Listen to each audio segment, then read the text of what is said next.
Salut à tous les amis, j'espère que vous allez bien. Aujourd'hui on va se retrouver du coup pour une nouvelle collection, oui ou non, oui collection on va dire. Enfin pour vous présenter le numéro 1, mais la suite moi perso je la ferai pas. Voilà, je préfère pour l'instant terminer un peu ce que j'ai et me réduire un peu en termes de collection pour des questions financières. Et de des volontés par rapport à ce que je fais aussi à côté en des maquettes. Voilà, parce que je fais aussi beaucoup de trucs hors de maquettes, je fais pas que les maquettes, bien sûr. Surtout que je suis quand même un peu impliqué à gauche à droite. Voilà, il faut choisir. Mais c'est pas pour ça que je veux pas terminer bref, comment dire, la chaîne. Bien sûr que je vais la continuer, mais bon, bref. Aparté, terminé, peut-être que j'en reparlerai plus tard, mais pour l'instant, c'est pas le moment. Donc là par contre, ce que je vais vous en parler directement, c'est d'une collection qui est sortie donc sur RBA. Et RBA, ils font pas mal de choses, enfin, surtout actuellement, des nouvelles choses, on va dire des rééditions pour certains. Alors même celle-là que je vais vous présenter, je suis peut-être pas sûr que ce soit une réédition, mais j'ai des doutes. Vous allez me confirmer ça en commentaire. Donc RBA, donc ils font principalement, donc j'en ai fait quelques-unes chez eux, on va dire, mais en presse. Donc j'ai fait, on va dire, les minéraux, on va dire. Vu comme j'aime beaucoup la pierre aussi, j'aime beaucoup les fossiles, tout ça de mon côté, tout l'aspect histoire. J'en ai fait quelques-unes, pas toutes, j'ai pas tout l'ensemble. Que je trouvais ça vachement chouette à faire, en plus dans des petits bacs, c'est ça vraiment chouette ça. Ensuite, ils ont eu une collection actuelle qui est en cours en jeu de ce que j'ai en tête sur les Barbie. Donc, je ne vous ferai pas la collection Barbie, je vous préviens. Quoique, peut-être que. Allez, un petit pic. Peut-être que toi, Toine, le fera. Je le verrai bien avec sa petite robe. Non, je te taquine, t'inquiète. Et sinon, là, il y a une autre collection que j'ai vu aussi passer sur les réseaux. Que je me tâtais, je voulais pas d'abord m'abonner dessus, mais je voulais voir déjà si ça allait sortir en presse. Et effectivement, c'est sorti en presse, et je m'en doutais. Donc, ça s'appelle la collection, voilà, des avions, donc les avions de la Seconde Guerre mondiale. Et donc les avions mythiques, bien sûr. Vous avez bien sûr, dans le premier numéro, on va voir le Spitfire, que je fais aussi actuellement sur ma chaîne. Même 61, donc voilà. De mon côté, à ce niveau-là. Donc j'ai bien avancé dessus, donc j'ai un peu un visuel et même si je connais déjà quand même un peu l'aéronautique, c'est un peu mon domaine aussi de prédilection de mon côté. Donc c'est pour ça que j'ai créé aussi ma chaîne qui est un peu dédiée. Mais bon, bref, donc je suis pas non plus l'expert dans ce domaine, je précise surtout au niveau des domaines assez anciens et encore dans tout le monde parce que c'est vaste le domaine aéronautique. Ça touche à beaucoup de domaines et être compétent dans tous les domaines, c'est compliqué. Voilà. Mais j'ai quand même une connaissance assez générale sur les différents avions, surtout un peu côté motorisation. Et voilà. Donc là, on va plutôt parler au niveau des différents avions. Donc les avions de la Seconde Guerre mondiale, donc à l'échelle, que je sais pas pour l'instant, je vais écrire derrière. Voilà. La partie arrière, donc qu'est-ce que l'on va retrouver? Donc à l'échelle, à mon avis, pas un 18e comme on le fait. Ça, c'est clair et net, donc à une échelle inférieure. Donc je pense soit un 32e ou un 72e. Il doit être écrit quelque part. Pour l'instant, je ne le vois pas. Bon, c'est un point un peu négatif, mais bon, on verra ça par la suite. Oui, parce qu'il est écrit nulle part. Bon, peut-être que c'est écrit sur le coffret et encore, je vois pas. Donc, ce que l'on va retrouver pour l'instant pendant les 10 premiers numéros, on va avoir du coup le Supermarine Spitfire, donc le MK5B, le North America, donc P51B Mustang, Messerschmitt, BF 109, que d'ailleurs que j'avais acheté de mon côté et que je dois l'avoir encore à faire, à monter. Le Norman Saulnier, donc du MS 409, le Boeing, donc le B-29, le Enola Gay, donc d'ailleurs qui apparemment va lancer la bombe nucléaire, je ne sais plus trop. Le Hurricane MK, donc 2, donc du Hawker. Ensuite on a les Junker, bien sûr, les fameux avions allemands. Donc le Junker du JU donc 87, donc un chasseur. Le Messerschmitt, encore un avion allemand, qui est vraiment chouette celui-là d'ailleurs en plus. Le République P417, 447, donc des Thunderbolt.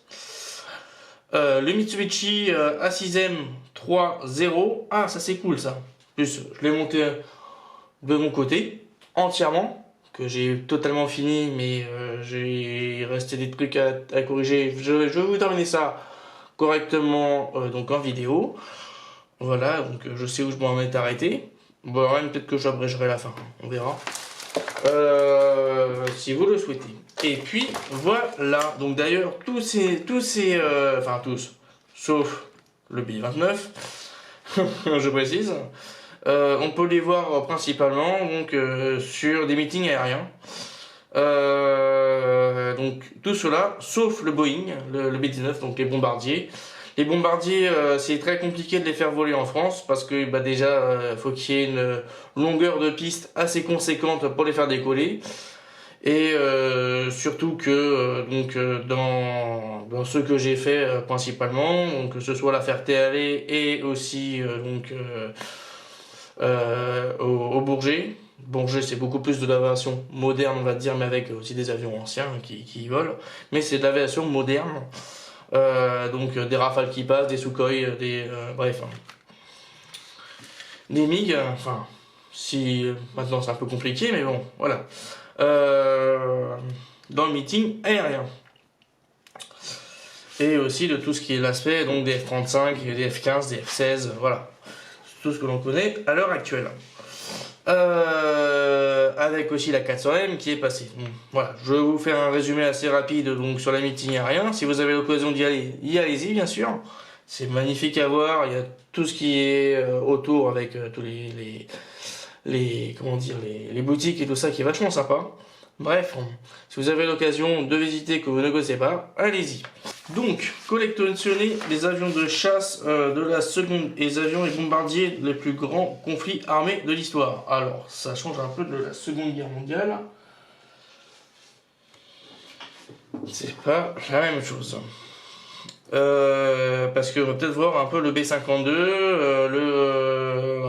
le DC-3, bref, on va voir pas mal des avions peut-être de ligne aussi qui ont été transformés avant en militaire et puis civil.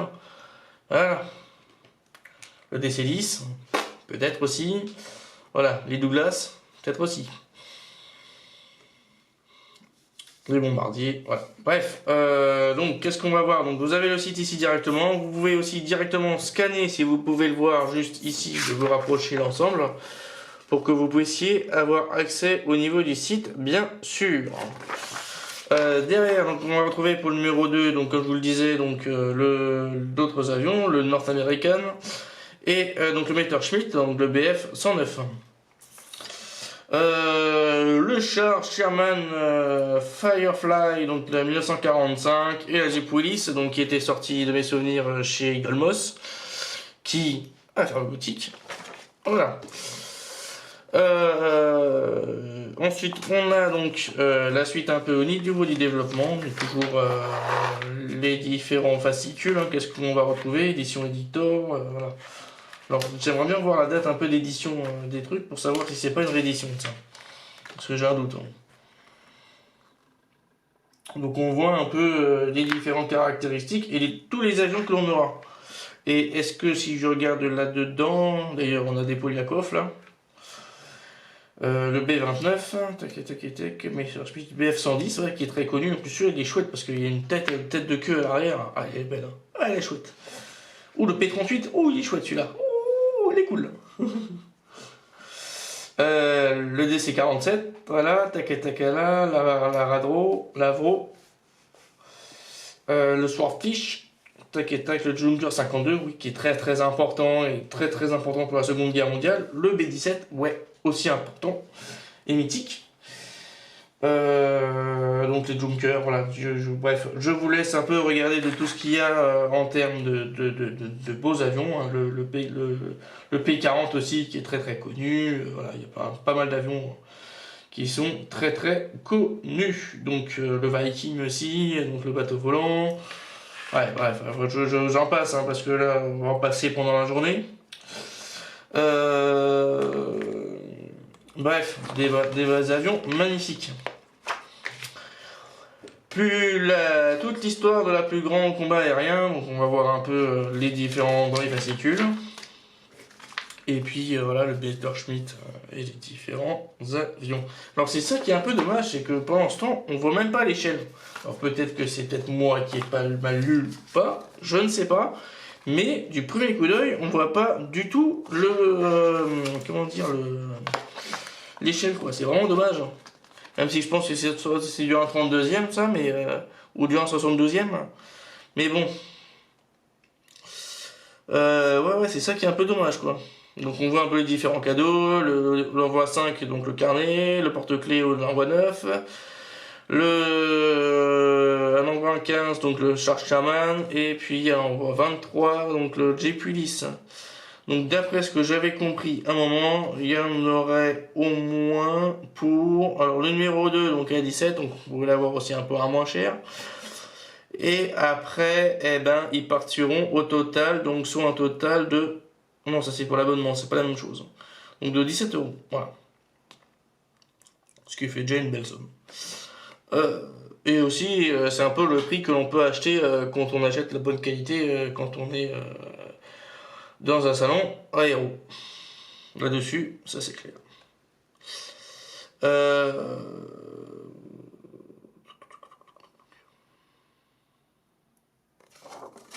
Je m'en souviens que j'avais acheté des avions à 15 balles, je m'en souviens.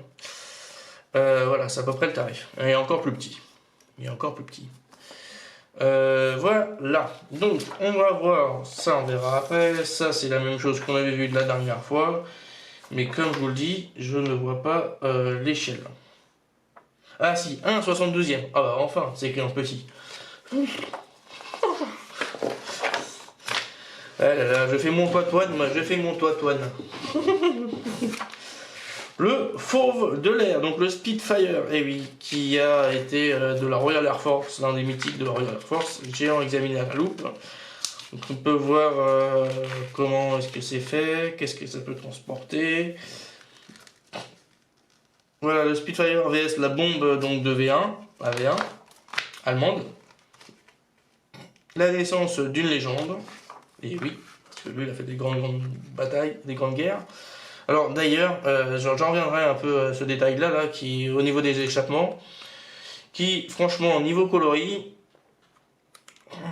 je suis pas tellement fan. Ils auraient dû... ça résiste à la chaleur ces trucs-là, hein. C'est pas avec une protection thermique dessus quand même, mais... Voilà, alors attendez, j'étais un peu... je suis allé un peu vite. Hein. Donc on a un petit sommaire ici sur le côté avec l'infographie, l'histoire, les affiches centrales, l'évolution, voilà. Donc c'est vraiment chouette avec avec des images que l'on voit, hein, d'ailleurs actuelles aussi sur le Spitfire. Mais il est chouette, il est vachement beau. Hein. Il est vachement beau, vachement chouette et ouais, c'est des articles de journaux. Des articles de journaux vraiment semblables. Les 1000 facettes d'un chasseur. Voilà, les Spitfire maîtres du ciel. Et face au Messerschmitt, ça c'est sûr qu'ils étaient beaucoup plus en avance. Même si bon, avec le réacteur à réaction à la fin, ça a été compliqué. Ah bah oui, bah ça c'est cool. Ah ouais, pour le North American par contre c'est un peu mieux là on va dire. Hein. J'aimerais bien le voir un peu en presse, qu'est-ce que ça donne ça. Mais bon. Alors, de mon côté, je pense pas la faire la collection, parce que j'en fais quand même pas mal, et j'arrive dessus pour l'instant. Je reprends par la suite. Donc, alors après en plus ce qui est chouette c'est que on a quand même le Super Marine Spitfire, donc ça c'est uniquement pôle naval, hein, bien sûr, parce qu'il y avait un pôle naval et pôle terrestre. Et c'est pas la même chose. Pour se faire catapulter, etc. Alors là, voilà, on va parler un peu d'un autre sujet. Moi je trouve que les décalcos ils sont bien posés, ils sont très très bien faits, toutes les découpes sont très très bien faites. On peut voir même les détails impressionnants au niveau de l'écriture. Ah tiens, j'ai pas fait attention à ça, tiens. Voilà, sur le côté il est vraiment chouette, la peinture est nickel, mais nickel. Bon après, l'arrière pour moi ça tient, hein. Voilà, nickel. Pas comme toi. Bon, il y a un trou, mais c'est logique qu'il y a un trou, hein. C'est totalement logique, hein. Pour que la gouverne elle puisse se déplacer, voilà. Et je trouve ça vraiment, vraiment top, hein. Là-dessus, il n'y a pas photo. Même le drapeau, je pense, je sais pas trop si le drapeau il était plus à l'arrière, et encore, je trouve que c'est vachement fidèle. Les cocardes elles sont nickel, l'étendard il est chouette aussi, voilà quoi, là-dessus, il n'y a rien à dire. Pour moi, tout est fidèle dessus, hormis certaines choses, j'y reviens tout de suite. Donc l'arrière, ouais, ouais, franchement, il n'y a rien à dire à l'arrière. Bon, il y a peut-être des défauts de peinture ici, mais bon, ça c'est pas trop le problème parce que c'est en dessous. Mais sinon, voilà, il n'y a aucune bavure, aucune bavure, hein. Franchement, ouais, niveau poids aussi, il est chouette, voilà. Et en plus de ça, ce qui est cool, c'est. Alors, il tourne mal, mais bon, ouais, il tourne un peu mal quand même, hein. Mais il y a l'hélice qui tourne. Donc, par contre, le gros souci, je pourrais pas vous le ramener parce que le Spitfire, et surtout dans tous les avions modernes, les échappements, eh ben, je crois pas du tout qu'ils soient dorés, ni couleur cuivre, ni couleur laiton. Alors, le faire de cette couleur, why not? Mais c'est pas du tout, comment dire, cohérent avec l'ensemble. D'ailleurs, il y a un tir un peu qui passe un peu cette, hein, on dirait qu'il part un peu en cacahuète. Mais bon, après, c'est le moule, hein, ça c'est le moule, ça je pense. Mais par contre, là, les échappements qui sont dorés, pour moi, non, non, ça c'est clairement non. Et qui devrait être plutôt noir, on va dire. La couleur, enfin, noir ou vraiment gris. Gris, pas doré. Non, non, ils sont pas dorés, ils sont gris, gris-noir. Et c'est normal. Parce que c'est de l'échappement, et c'est un truc qui est vraiment vachement costaud, parce que la chaleur à l'extérieur, quand elle sort du moteur, la température est chaude. Bon, c'est sûr que certes, par rapport à un moteur à réaction, c'est pas la même température, mais quand même, la combustion, elle est bien, bien chauffée à l'intérieur, hein. Donc on peut voir un peu tous les différents éléments qu'on est en train de monter à l'heure actuelle sur le Spitfire. Voilà, donc si vous voulez que je fasse un descriptif, un comparatif avec le Spitfire, je pourrais vous le faire. Voilà, donc cette partie-là, elle va se positionner donc à l'arrière, dans ce sens-ci.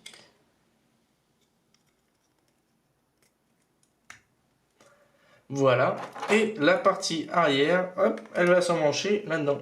Bingo, voilà.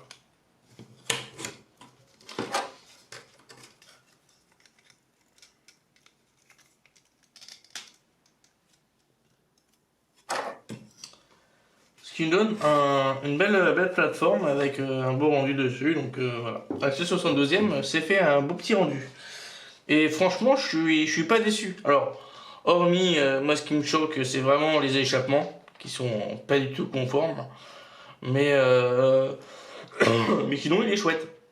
Une belle qualité, voilà. Hormis les mitraillettes qui sont un peu en cacahuète, mais bon. Voilà. Donc les amis, j'espère que du coup ce numéro donc 1 des avions de la Seconde Guerre mondiale vous aura plu. Bon après, c'est ce que je dis, hein, il y a quand même pas mal de défauts déjà au niveau du carton, on sait même pas c'est quelle échelle. C'est dommage quand même qu'on achète un avion et que surtout que c'est de la maquette, normalement, dans le premier truc accrocheur, ça serait quand même l'échelle. Bon, bref, hein. C'est un petit détail, mais c'est quand même un gros détail au niveau du carton, hein. Et en plus de ça, voilà, enfin, vous allez bien voir que ils sont chouettes, l'avion il est joli, il est sympa, les décalcos sont bien posés, voilà. Les peintures au niveau des cocardes, des étendards aussi sont très très bien faits, voilà, là-dessus il y a rien à dire niveau peinture, quoi. Mais le seul truc, le seul défaut, c'est que je redis, hein, et c'est que vraiment au niveau de l'échappement, c'est pas la bonne couleur. Oui, oui, c'est pas la bonne couleur. Voilà, bon, ben les amis, je vous laisse et moi je vous dis du coup à la prochaine. N'hésitez pas à mettre un pouce, un commentaire et abonnez-vous.